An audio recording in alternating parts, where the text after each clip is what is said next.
Hey, what's up guys? So we are going to be doing a deck profile. This one's going to be pure Blackwings. The other one, I'll rename it Tour Guide Blackwings because some people don't like Tour Guide apparently. I think Tour Guide is a very good card, but if you guys do not want to play Tour Guide, you guys want to play the pure Blackwings, this is a build you guys can check out. So, first off, 3 Blizzard because Blizzard allows access to make Catastor really fast, because if you got Clute in the graveyard, you can make a quick Catastor, and Catastor is a really good card this format, I would say, because heroes are going to be big and agents are going to be big. Those are two decks that really can't deal with Catastor too easy, and so yeah, making Catastor early on against those decks is going to be key to winning against those matchups. So yeah, Blizzard is really good. Next, 2 Bora, just because, you know, it allows you to go for Exceeds if you want to go for Exceeds, plus, you know, the piercing is decent. Next up, Gale, pretty self-explanatory. Gale is pretty good. And then we got the double Clute, which, you know, will give Blackwing that extra boost. Next up, 3 Shura, because he's probably one of the best, especially when you combat with Clute. They're best friends over here. Next up, 2 Sirocco. You can use the Absorb effect, but generally, you just summon him, he's 2,000, you use him with Vayu, and it becomes pretty good. Yeah, also, against Mirror Match, keep in mind this card is going to be your best card against Blackwing Mirror Match, because you can absorb and absorb the entire field, so that includes your opponent's side. And then we're playing 1 Vayu, just because I think 1 is enough. If you want to play Turbo Vayu, by all means, you could do that. You're going to end up not liking your hand sometimes, because I figured when you run like triple Vayu with a Burial, sometimes you can just open up bad. Like opening up like multiple Vayu plus like Whirlwind, like what are you going to search for with Vayu? I know there's like, was it Mistral or something, but like no one plays that card. Next up, Zephyros the Elite. Zephyros is pretty good, bounce back the Whirlwind. It combos well with a Blizzard, so you summon Blizzard, you bounce back Blizzard or like the Clute that you get back, and then you can, you know, just use it from there. Dark Arm, because he's probably the boss monster that you go to. And then we have Gorz, because it's Gorz, I think it's a pretty good card. Next up, playing Allure of Darkness, Black Whirlwind, Book of Moon. Book of Moon works pretty good with Shura, so you can run over and then get out. Usually Vayu is the card you want to go for, and since its effect is negated by Shura, you can actually use the Vayu as synchro material, so you can make a quick Catastor against agents. Again, agents and heroes make that. It'll be a good card to go for. Next up, we're playing a Dark Hulk. This is Dark Hulk, and then Forbidden Lance, just because I think it's a pretty decent card, as well as when you lance your, you know, Blackwing. You know, it just helps out sometimes, but the main reason is because it works really well, I feel like, with Shura, because, you know, if you don't have the Clute, you just set the Lance, they attack any, you activate Lance and damage step, then you can still expel someone. I think Lance is just overall a pretty versatile card, plus when you go for things like Armor Master, which it can't be destroyed by battle, and then you activate the Lance and it can't be destroyed by card, well, it can still be destroyed by card effects, but not spell and trap, so keep that in mind. That is just an option to go for. I think this card is just overall really good against certain decks like Dino Rabbits. Personally, I think it's really good, because even if they Lance it, you know, it doesn't really die, it just kind of stays on the field for a long time.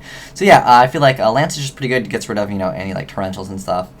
And sometimes that happens a lot, because I've noticed sometimes when you go for like Blizzard or something, they'll go like Tarantula you, and like or you go for your huge push and you don't want to get like you know, deprison. Like when you go absorb everything for Sirocco, attack with Sirocco, and then deprison you, you'll lose, you know, 800. But you know, I think that is worth it to get, you know, all the damage that you've absorbed anyways. It'll probably counter it. So yeah, Lance, I just feel like it's just a well-rounded card for a lot of different decks, and you know, just one's okay in this deck. Next up, Heavy Storm, and then Mind Control. Mind Control because you also play Valor, but I put it in here because I consider Valor a trap basically. So yeah, you have Mind Control and you have Triple Blizzard, as well as, you know, Exceeding is available for you. Next up are Reborn, and then 2 Duality, because you can only play 2 Bottomless, Triple Icarus Attack. I just feel like this is Blackwing's one of their best cards, and on top of that, I don't play MST, so I really feel like 3 is really good. Just because I don't like to use MST when I have the option to plus. Icarus Attack usually is a plus when you play it right, like as in you chain it to something that they activate. So if they go Gemini Spark, destroy your face town, you go chain Icarus Attack, blow up everything you have as far as your back row. You know, it's just a really good trainable card, and very good. Next up, the Solemn Brigade, 2 Torrential, 1 Starlight Road, because Blackwings have the potential to swarm.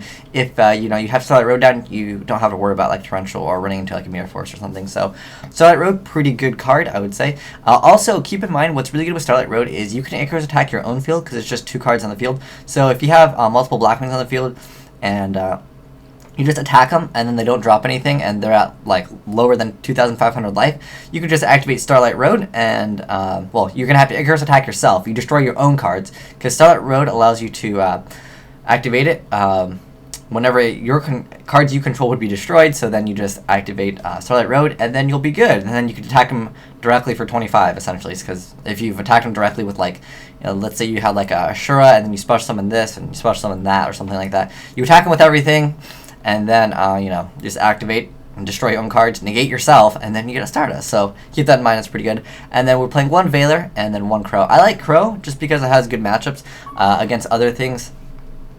Like, sometimes if you Crow an Agent player at the right time, you can really mess up their plays, the amount of failures they have. They can't drop Hyperion, they can't drop Christia.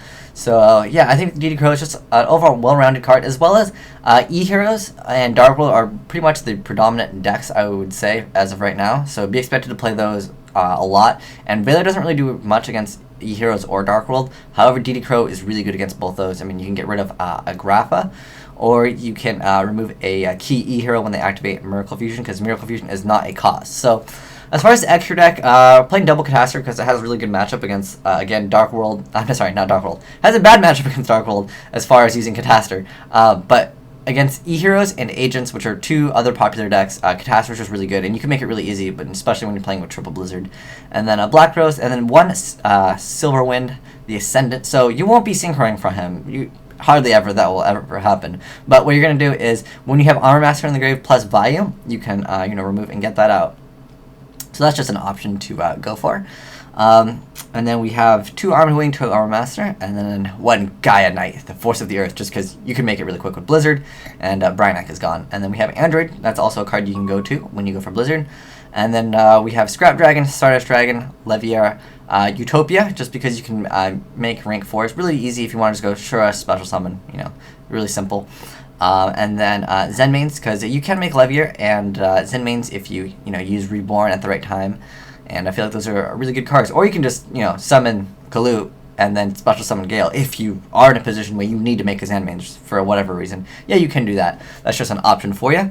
But yeah, this is the deck profile for pure Blackwings, because some of you guys were not a fan of the Tour Guide one. I like the Tour Guide one, but you know, that's just deck preference. But yeah, so this is a deck profile for regular Blackwings. If you have any suggestions for the pure Blackwings, I think this is pretty standard, I'd say. There's nothing really too techy other than maybe like a DD Crow hero, which I actually really like, again, just because it hits heroes and as well as Dark World, which are really popular decks.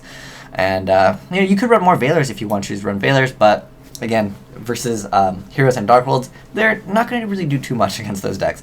But yeah, thanks for watching, guys. Asian Eyes White Dragon, signing out.